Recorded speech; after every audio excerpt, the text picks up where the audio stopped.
अपने आप को कम आंकना खत्म करो। ये मैं इसलिए कह रहा हूं कि जब सैनिक रिटायर होकर आता है तो सुस्त हो जाता है।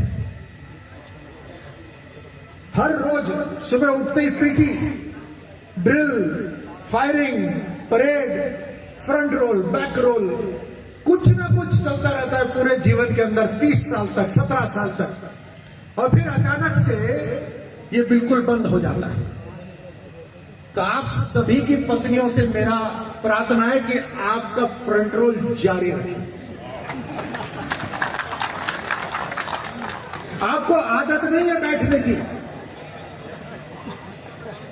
मैं ये तो खैर मजाक की बात थी, लेकिन अपना आकलन कम करना बंद करिए। आप वही हो जिसने इतनी मुश्किल इलाके में नौकरी करी है, इतनी गर्मी के अंदर भी ऐसे टेंट के अंदर बैठकर नौकरी करी है। आप वही हो, केवल वर्दी ही तो चेंज करी है। वर्दी से सैनिक नहीं बनता, हौसले से सैनिक बनता है। और हौसला है या नहीं आप में? हौसला है या नहीं आप में? तो हौसले से सैनिक बनता है। जहां आप रहते हो वहां पर लोगों को पता चलना चाहिए कि यहां पर सैनिक जिंदा है।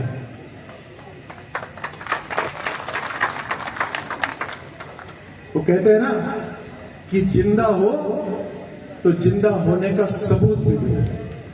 तो जहां रहते हो युवाओं को ट्रेनिंग दो। अभी सुनने में आता है कि गांव के अंदर ड्रग्स आ गया, नशा आ गया। कैसे आ सकता है? अगर वहां पर डीडवाना के अंदर अगर इतने सैनिक रहते हैं तो डीडवाना के अंदर नशा, ड्रग्स आ ही नहीं सकते। यह आपका संकल्प होना चाहिए। जहां रहते हो वहां बात करो, युवाओं को प्रेरित करो। अरे दंड लगाओ उनसे आपके साथ। आप उनको अभी भी हरा दोगे, मुझे यकीन है। बेल्ट टाइट रहनी चाहिए और हौसला बुलंद रहना चाहिए। मैं फिट इसीलिए रहता हूं क्योंकि जैसे यूनुस खान साहब ने बोला ना, मेरी पहचान नेता की नहीं है, मेरी पहचान फौजी की है। तो यहां से भी फिट रहना है, यहां से भी फिट रहना है, हर तरह से चुस्त रहना है आखिरी दम तक, क्योंकि तब तक आपकी कसम जिंदा है। बहुत काम है। अभी भारत के ऊपर अलग अलग तरीके से हमले हो रहे हैं। उसको परास्त करने के लिए जो हमारी सेनाएं जिन्होंने हथियार पकड़े हुए, उनकी जरूरत नहीं पड़नी चाहिए। जब हर गांव के अंदर सैनिक है तो गांव मजबूत होना चाहिए। जब हर गांव के अंदर सैनिक है तो लड़कियों के भी हौसले बुलंद रहने चाहिए। मजाल कोई लड़की को छेड़ दे, चौराया पार नहीं होना चाहिए अगर कोई लड़की को गांव में छेड़ दे। ऐसा हौसला रहना चाहिए। हमारी सरकार ने यहां पर वैसे तो 1 रैंक 1 पेंशन हुआ, सब चीजें हुई, ईसीएचएस हुआ। इस बार केंद्र सरकार ने बजट और भी बढ़ा दिया है ईसीएचएस का। आपकी सेवा के अंदर कोई कमी नहीं रहेगी, आपके सम्मान के अंदर कोई कमी नहीं रहेगी। और उसका कारण यही है कि आप आज भी सैनिक हो।